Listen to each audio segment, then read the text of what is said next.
Indonesia adalah gerakan moral seluruh rakyat Indonesia untuk menegakkan kebenaran, keadilan, dan menciptakan kesejahteraan sosial bagi seluruh rakyat Indonesia. Dari tubuh proklamasi yang bersejarah ini, jati diri Koalisi Aksi Menyelamatkan Indonesia. Deklarasi kami Jawa Barat.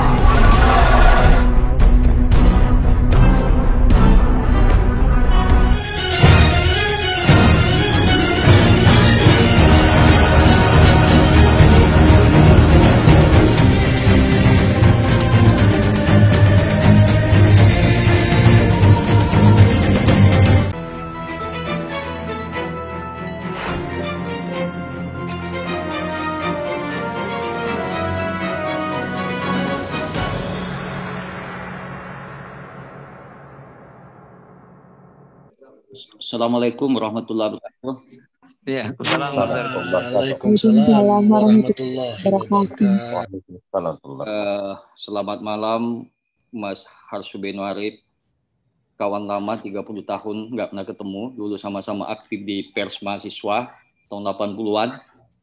Saya dulu ngelola redaktur majalah Himma UII, Universitas Islam Indonesia, Yogyakarta. Kita dipertemukan malam ini, Mas Alfian juga, Alfian, teman di UGM, tapi saya kabur dari UGM, nggak selesai S3 di UGM. Profesor Salim Said, saya ketemu dengan Profesor Salim. Video Anda kepotong, mungkin Anda agak mundur sedikit supaya tidak terlalu kepotong. Nah, iya, oke. Saya ketemu Profesor Salim Said terakhir tahun 1986, jadi cukup lama sekali. Ya, cukup lama. Beliau waktu itu baru pulang dari Amerika, ya, dokter. Saya ketemu di sebuah diskusi di Jakarta. Bapak Ibu sekalian, saya sebagai pembicara terakhir, the finishing touch, kata Al-Quran itu walal akhiratu khairul laka minal ula. Mudah-mudahan yang terakhir ini lebih baik dari yang pertama. Walaupun tema kita adalah soal tentara militer, saya sama sekali tidak punya background ilmu itu. Saya tidak punya sekolah soal militer, ya. Saya punya background study ada ekonomi politik kebijakan publik. Tema ini cukup menarik di saat-saat kita menjelang pilkada, yaitu pesta demokrasi. Tapi maaf, saya tidak ingin menyebut pesta rakyat, yaitu pestanya para kaum oligar, para elit politik. Kalau pesta demokrasi tentunya ada rasa kegembiraan. Tetapi ya seperti di Kalimantan, saya tidak menemukan suasana kegembiraan kebatinan masyarakat kalau itu disebut pesta demokrasi rakyat. Saya tinggal di Kalimantan Selatan, di Banjarmasin, sebuah daerah yang kaya sumber daya alam, tambang batu bara, yaitu penghasil tambang terbesar kedua nasional. Saya ingin melihat konteks tambang dengan militer dulu, dengan pilkada. Satu sisi, karena kita terlalu banyak bicara soal sejarah militer, bagaimana hubungan sipil dengan tentara, tapi saya ingin melihat the other side, dari perspektif lain, bagaimana tambang itu menjadi arena kolusi, persekongkolan polusi di daerah, termasuk di kawasan. Dan seperti dikatakan oleh tadi Jenderal Gatot, ketika rejim Soeharto tumbang, maka terjadi satu transisi demokrasi. Dan selalu saya dengar Profesor saya menyebut, masyarakat sekarang ini mengalami fragmented society. Masyarakat yang sudah liar, yang terpecah belah. Kalau pada zaman Soeharto, ada the mind of resource of Soeharto's government, yaitu ada 3 kekuatan yang bisa menopang pilar kekuasaan Soeharto, yaitu militer. Yang kedua birokrasi pemerintahan, yang ketiga Golkar. Dan inilah kekuatan yang bisa menopang rejim Orde Baru pada waktu itu, sehingga Soeharto bisa bertahan selama 34 tahun. Nah, hari ini seperti dikatakan tadi, militer tidak bisa lagi masuk di dalam ranah politik atau memberikan satu mesin mobilisasi untuk mobilisasi masyarakat untuk memilih partai A. Di kampung saya, tempat kelahiran saya di Pulau Masalembu, saya ingat betul ketika Babinsa bilang pilih partai Golkar, pilih Golkar, itu satu pulau itu semua Golkar. Walaupun ada 2-3 orang itu yang tidak memilih Golkar dan itu dijemur di lapangan dan itu ditempelin para Babinsa. Itu perilaku militerisme pada Orde Baru. Nah sekarang saya kira kalau ada komandan Kodim menginstruksikan memilih partai tertentu atau paslon tertentu, saya kira menjadi bahan tertawaan. Tetapi even bisa saja terjadi secara sembunyi-sembunyi. Bisa menjadi backing salah satu kandidat tertentu, backing gubernur atau wali kota atau bupati, khususnya di daerah yang kaya sumber daya alam. Misalnya Kalimantan Selatan yang kaya tambang. Sangat sulit untuk saya tidak mengatakan bahwa keterlibatan bisnis tentara sekarang semakin masif. Nah ini saya kira juga tantangan Bapak Jenderal Agus Wijoyo. Pak Agus gimana ini? Saya kira perlu juga dilakukan reformasi tentara jilid kedua. Terlalu banyak aktivitas tentara ini khususnya di daerah, oknum tentara maksud saya, bukan institusi tentara, menjadi backing tambang. Itu bisa kita lihat di Kalimantan Selatan, apalagi di Kalimantan Timur. Saya punya data, kebetulan saya nulis disertasi mengenai oligarki bisnis tambang batubara persekongkolan antara penguasa dan pengusaha. Itu saya tulis disertasi tahun 2015 lalu. Dan saya sudah dipresentasikan di puluhan negara, termasuk di Australia dan Sri Lanka, Nepal, Laos, Kamboja, kemudian di Filipina juga bicara tentang oligarki tambang. Jadi di sini betapa kuatnya oknum-oknum polisi, oknum-oknum tentara itu membackup namanya illegal mining. Nah, apakah ini satu sisi jalan gelap daripada praktek perilaku tentara sekarang seperti itu? Ya. Kalau itu dianggap satu jalan sesat atau tidak ada ihdinas siratal mustaqim, mari kita luruskan. Oknum-oknum yang seperti ini yang membackup para pengusaha-pengusaha tambang, membackup calon-calon kepala daerah. Memang secara institusi tidak ada. Dan Jenderal Panglima pun sudah mengatakan, jangan ada oknum atau aparatur tentara, polisi membackup. Tetapi bisa dilihat pada kenyataannya. Bisa secara sembunyi-sembunyi.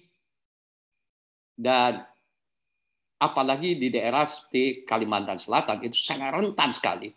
Karena di situ ada satu interest kepentingan bisnis. Bapak Ibu sekalian, ini yang saya ingin sampaikan bahwa Pilkada itu sekarang ini, saya tidak mengatakan sebagai pesta demokrasinya rakyat, tetapi pesta para oligarki, demokrasi oligarki. Yaitu kekuatan uang yang bermain di balik semua ini. Kekuatan cukong. Kekuatan cukong ini yang merusak demokrasi kita dan kekuasaan bisa dibeli, bisa di sana hijack demokrasi dan demokrasi menjadi biaya yang sangat tinggi. High cost demokrasi. Bapak Ibu sekalian jangan heran kalau KPK beberapa waktu terakhir ini menjelang pilkada ini panen korupsi nangkap orang termasuk selain di salah satu bupati di Sulawesi Tengah. Beberapa waktu yang lalu salah satu wali kota di Jawa Barat ditangkap. Ini ada hubungannya dengan soal high cost demokrasi. Dan ini juga berimbas pada perilaku masyarakat yang menganggap kontestasi elektoral itu adalah panen-panen uang receh. Nah, dan ini yang menjadi persoalan besar, the problem of democracy today adalah masifnya politik uang atau politik oligarki. Dalam konteks Kalimantan Selatan, pilkada bukan hanya sebagai satu sarana untuk memilih calon pemimpin kepala daerah.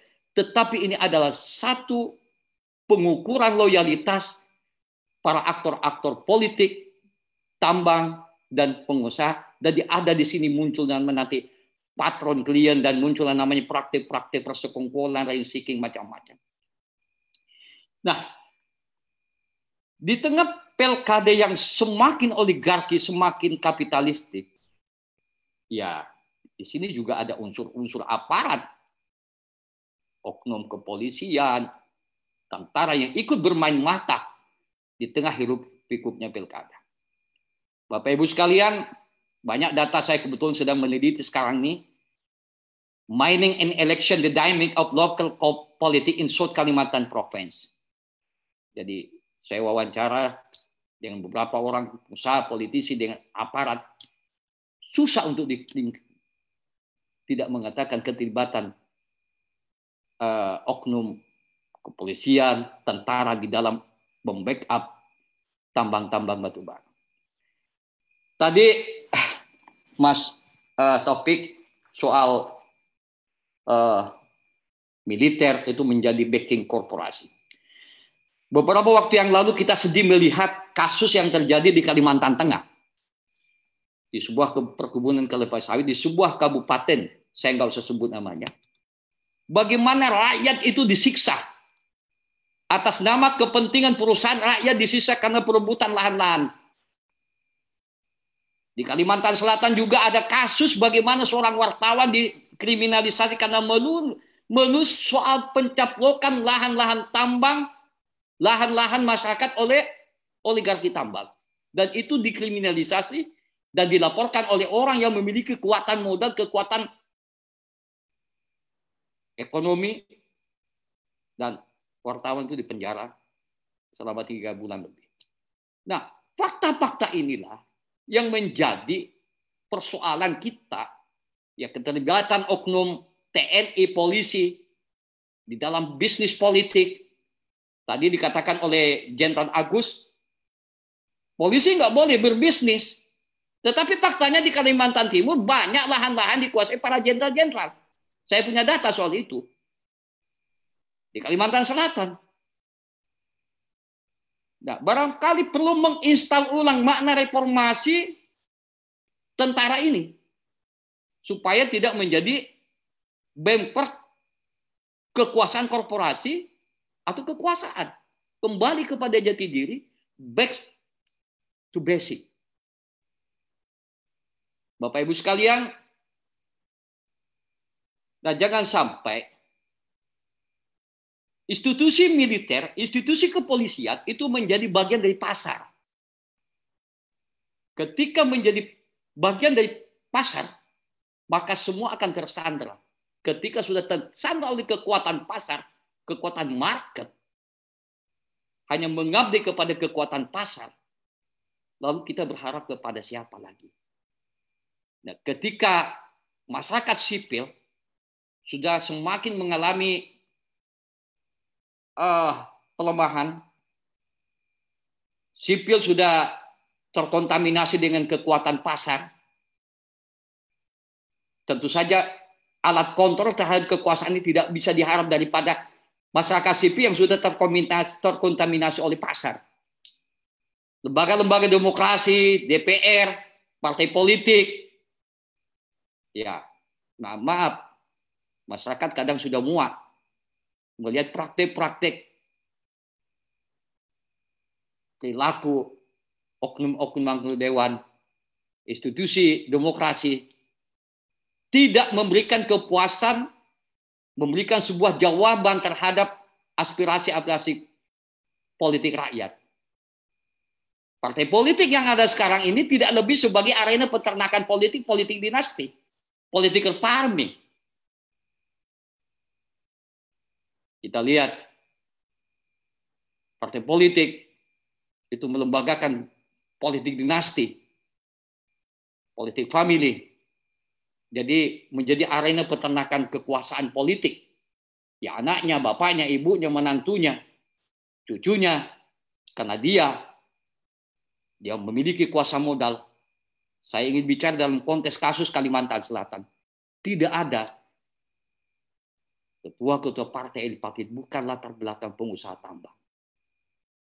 Jadi hanya partai politik sama dengan perusahaan, the owner. Bapak sekalian, bagaimana saya mengharapkan sebuah demokrasi yang substantif sebagaimana diteorisasikan Profesor William Case. Jadi kita bukan berhenti dalam direct election, bukan hanya menghadirkan namanya formalitas demokrasi atau prosedur demokrasi, tetapi so far melahirkan substantif demokrasi. Dan ini yang menjadi tantangan terbesar demokrasi kita di Indonesia sekarang ini. Melahirkan demokrasi substantif. Bagaimana demokrasi substantif kalau rahim demokrasi sudah dipenuhi oleh virus-virus politik uang, vote buying, dan jadi tidak mungkin sebuah rahim itu akan melahirkan rahim yang sudah terkontaminasi oleh virus, penyakit. Rahim pilkada itu terkontaminasi oleh politik uang.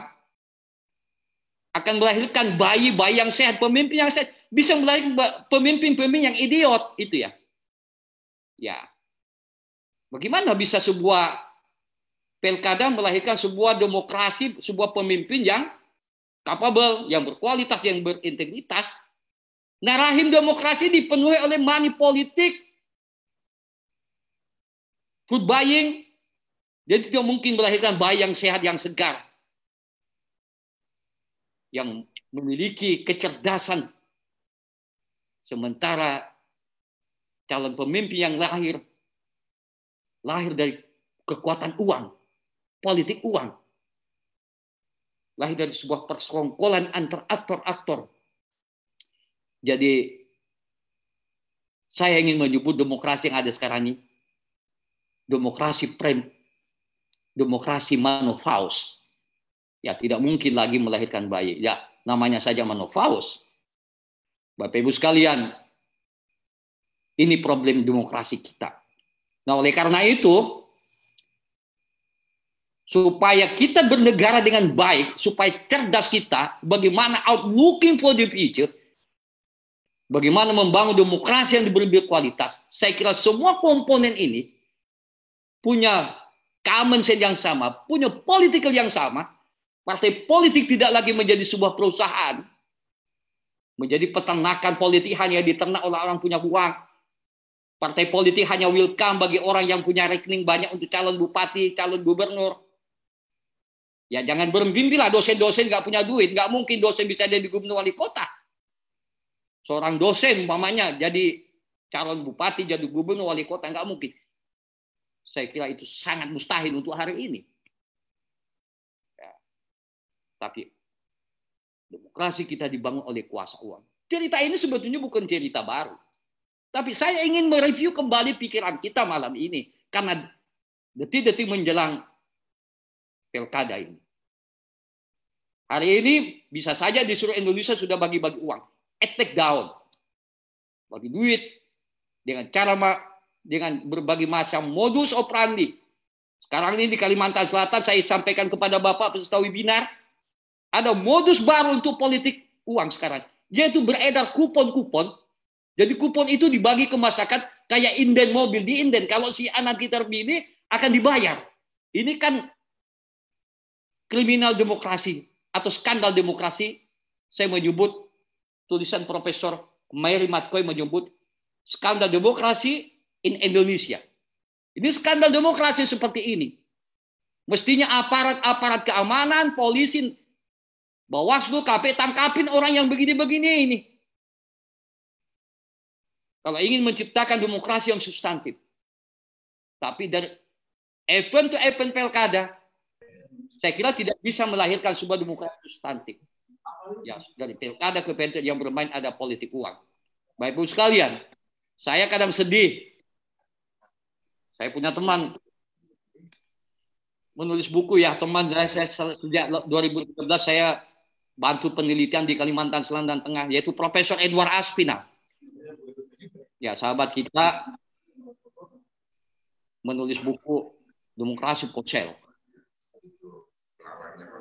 Nah, jadi sebetulnya tulisan ini mentertawakan tentang praktik demokrasi saat ini. Yang diangkat the most important democracy today. Tadi Jenderal Gatot menyebut Indonesia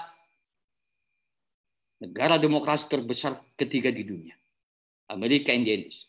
Lalu pertanyaannya, saya kok meragukan statement ini. Di mana demokrasi terbesar di dunia? Demokrasi karena masyarakat 70% datang ke TPS. Kalau itu hanya ukuran demokrasi, the people just 5 minutes in the box, bersedia suara, hanya 5 menit, habis itu, apa lagi yang diawal masyarakat? Masyarakat nggak ngerti kok. Apa namanya pesta demokrasi? Masyarakat hanya datang ke TPS, habis itu pulang nenek-nenek dari kampung pakai sarung, sandal jepit, datang ke TPS, coblos si A, si B, atau bisa sudah disetting pilih si A, si B, karena di malamnya sudah bagi duit. Ini kan disebut demokrasi. Ini kan disebut pesta demokrasi. Dan ini yang dibanggakan oleh dunia, itu loh Indonesia. Kalau lo mau belajar demokrasi, datang ke Indonesia. Nah, ini kita jadi rusak semua. Nah, institusi sebagai tentara, institusi kepolisian harus mengeliminasi semua ini, memprotek semua ini. KPU jangan main mata, Bawaslu jangan main mata. Ini problem juga kita ini. Institusi demokrasi. Baik. Saya kira ya, saya ngomong ini karena yang lain sudah ngomong soal militer. Ini penting ya, saya bicara soal dalam konteks di Kalsel. Ya, bagaimana oknum-oknum tentara, polisi menjadi backup. Iya. Nah, baik. Satu. Terima kasih. Saya ingin tambahkan 1 menit dulu ya. Bahkan Kapolda yang ingin bertugas di Kalsel, nih saya catat ini, harus kulunun dulu kepada seseorang, kepada local strongman atau local position pemilik Kalsel. Kulunun dulu. Jadi institusi militer, polisi sudah masuk bagian daripada pasar. Ini disebut black market of democracy, pasar gelap demokrasi. Jenderal Gatot Nurmantio, Jenderal Agus, tolong selamatkan ini institusi militer ini, kebanggaan kita. Jangan menjadi kekuatan pasar, jangan menjadi backing korporasi, jangan membacking kepentingan oligarki. Saya ngomong begini karena bagian dari kerinduan saya, common sense kita semua bersama di saat saya menjelang pesta demokrasi seperti ini. Mudah-mudahan Jenderal Agus, Jenderal Gatot Nurmantio, sama-sama kita berpikir out looking for the future. Bagaimana militer lebih hebat lagi, bukan menjadi bagian kekuasaan, bukan menjadi kepentingan kekuasaan oligarki, kelompok bisnis-bisnis, baik itu di pusat maupun daerah. Bapak-Ibu sekalian, ini yang saya bisa sampaikan. Saya tidak bicara lagi soal militer, sama saja saya mengirim garam ke Pulau Madura kalau saya bicara militer. Tapi ya saya bicara sisi lain. Oke. Terima kasih Bung Haim masih. Terima kasih. Assalamualaikum warahmatullahi wabarakatuh. Ya. Kami Koalisi Aksi Menyelamatkan Indonesia adalah gerakan moral seluruh rakyat Indonesia untuk menegakkan kebenaran, keadilan, dan menciptakan kesejahteraan sosial bagi seluruh rakyat Indonesia. Dari tubuh proklamasi yang bersejarah ini, jati diri Koalisi Aksi Menyelamatkan Indonesia. Deklarasi kami Jawa Barat.